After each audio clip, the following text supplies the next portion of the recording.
Friend, स्वागत है आपका अपने चैनल स्टडी वैनिसन में। तो आज हम बात करेंगे रेलवे प्रोटेक्शन फोर्स, ठीक है, आरपीएफ को लेकर। इसमें वैकेंसी आ गई है और फॉर्म अप्लाई होने लगे हैं, ठीक है। तो हम उससे पहले कुछ इंपॉर्टेंट टॉपिक्स पे, क्योंकि पढ़ाई से रिलेटिव है और वो हम क्यों बताते हैं, ठीक है, वो भी मैं आपको बता देता हूँ वजह क्या है। वो वजह ये है कि आप जिस क्षेत्र में जाना चाहते हैं वो तो आप काम करेंगे ही करेंगे, ठीक है, लेकिन उससे संबंधित प्रक्रियाओं को भी समझना बहुत ज़रूरी है। जैसे कि अगर आप पढ़ाई कर रहे हैं तो आपको अगर मोटिवेशन ना मिले, मनोबल है वो डाउन हो जाता है, ठीक है, डिमोटिवेट होने लगते हैं। अगर मोटिवेशन मिलता भी तो आप क्या करते हैं, 2-3 दिन एफर्ट के साथ पढ़ते हैं, फिर वही वो कंडीशन हो जाती है। यही मानना है कि आपको अगर मोटिवेशन मिलेगा, साथ में अगर आपको बताई जाएँ तो आप पर इफ़ेक्ट पड़ेगा, ठीक है, और पड़ता भी है, तो आपको वो चीज़ें जाननी बहुत ज़रूरी है, ठीक। तो हमें किसी भी काम को करने से पहले उसके बारे में पता होना चाहिए वो है क्या, ठीक। काम ऐसा नहीं कि जो व्यक्ति नहीं कर सकता, ठीक, लेकिन उसके लिए आपको समय देना होगा। जिस व्यक्ति ने जिस भी काम को समय दिया है वो उसका हो गया, ठीक है। लेकिन आपको कंडीशन यही रहनी है कि अगर आप किसी भी क्षेत्र में जाना चाहते हैं आपको उसको समय देना पड़ेगा, ठीक है। समय के साथ ही वो आपका होगा, प्लस उसमें संघर्ष, ठीक है, उसमें संघर्ष भी जो करना है वो भी आप ही को ही करना है, किसी और को इन्वॉल्व नहीं करिएगा। क्यों? क्योंकि संघर्ष ईश्वर को भी करना पड़ा और मनुष्य को भी। अगर जिसके हिस्से में संघर्ष नहीं है, ठीक है, संघर्ष है ही नहीं, तो समझ लीजिए आप सफलता का मार्ग भटक चुके हैं, ठीक।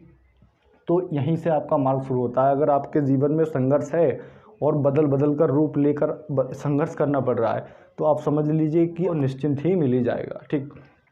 तो आप ये ना करें कि अगर हमारे जीवन में संघर्ष आ रहा है या विपत्तियाँ आ रही हैं, हम विफल हो रहे हैं, तो आप डिमोटिवेट हो जाएं या उस काम को छोड़ दें, ठीक है। तो ऐसा कुछ नहीं है, आगे बढ़ाता है और वही आपको लेके जाएगा, ठीक। कोई भी काम व्यक्ति से बढ़कर नहीं है। अब व्यक्ति को क्या लगता है, अभी क्या चल रहा है, ये मौसम हमारा खेत खलिहानों का काम करने का है, ठीक है, अभी गेहूँ की कटाई चल रही है जैसे, ठीक है। तो अगर एक व्यक्ति को वहाँ भेज दिया जाए, पढ़ने लिखने वाले को, जिसको मतलब जो पढ़ लिख तो रहा है लेकिन उसकी दिलचस्पी पढ़ाई में नहीं है, ठीक, लेकिन अगर उसको वहाँ खेत में भेज दिया जाए खलिहान में काम करने के लिए, तो तभी वो गर्मी से उसको छोड़कर आ जाएगा। क्यों? क्योंकि उसको ये लगेगा ये काम बहुत जटिल है, ऊपर से धूप पड़ रही है, ये मुझसे नहीं होगा, ये तो बहुत बड़ा काम है, ठीक है।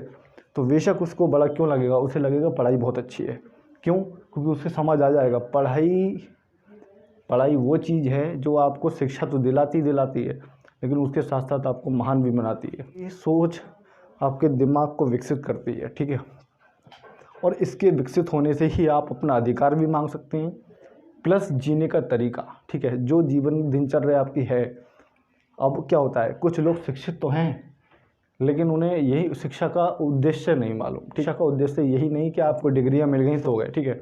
शिक्षित का मतलब है समझे जो आपके जीवन शैली में चल रही है, ठीक, बहुत ही ज़रूरी है। पढ़ाई से बढ़िया कोई भी कार्य है ही नहीं, ठीक है, कि ये हमारे लिए जहर है, ये है, वो है। जिसने भी ये पढ़ाई का विष पी लिया, ठीक है, उसे कभी भी कोई नष्ट नहीं कर सकता, हम बताते हैं, ठीक है। व्यक्ति चाहे कितना भी अकेला हो, समाज में, अपने परिवार में या कुछ भी, ठीक, लेकिन अगर उसको ये इससे अगर वो परिपूर्ण है तो वो कहीं भी किसी से कम नहीं है, ठीक है। परिवार में, आपका समाज में सब साथ छोड़ दें, आपका कोई है ही नहीं, आपसे कोई बात करने वाला नहीं, लेकिन आपकी अगर यहाँ पकड़ मजबूत है तो आपको कोई आपके रास्ते से हटा नहीं सकता, ये मैं विश्वास दिलाता हूँ, ठीक है। क्योंकि ये ऐसा विष है, जिसने भी विष पी लिया पढ़ाई का, समझ, उसका तोड़ है ही नहीं, ठीक। अब जब भी आप डिमोटिवेट हों, आप अपना पहले इंटरटेनमेंट करें थोड़ा। ऐसा नहीं है कि पढ़ाई का प्रेशर लेकर ही पढ़ें, ठीक है, इंटरटेनमेंट भी बहुत ज़रूरी है। जब भी आप ऊब जाए, लगे आपको कि हम पढ़ाई से ऊब रहे हैं, तो आप थोड़ा इंटरटेनमेंट करें, उसके साथ आराम से पढ़ाई को एंजॉय करते हुए पढ़ें। हमेशा याद रखें, खुद को तनावग्रस्त करने से ना ही तो आप उस काम को में सक्सेस हो पाएंगे और ना ही उस काम को अंजाम दे पाएंगे। निशानियाँ तो दे सकते हैं लेकिन उस क्षेत्र में कामयाब नहीं हो सकते, ठीक। तो खुद को कभी तनावग्रस्त ना करें और इंटरटेनमेंट के साथ ही पढ़ाई करें। जो भी काम करें, आपको लग रहा है ये काम मुझे करना है और मुझसे नहीं हो पा रहा है, तो आप उसमें थोड़ा इंटरटेनमेंट मिक्स करें, तब उस काम को करें, ठीक, तो करने में मन भी लगेगा, ठीक।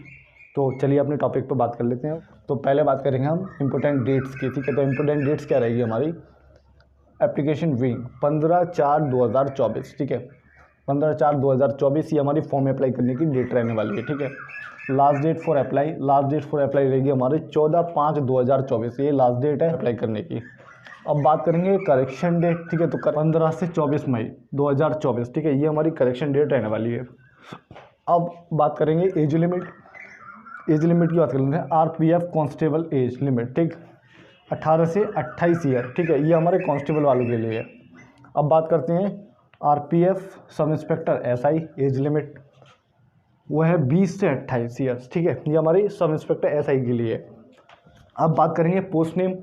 तो पोस्ट नेम देखेंगे सब इंस्पेक्टर एसआई, पोस्ट है हमारी इसमें 452 पोस्ट, ठीक। अब नीचे बात करते हैं कांस्टेबल। तो कांस्टेबल पद पर है हमारी 4208 पोस्ट हैं, ठीक। वो भी देखेंगे जनरल ओबीसी प्लस ईडब्ल्यूएस, ठीक है।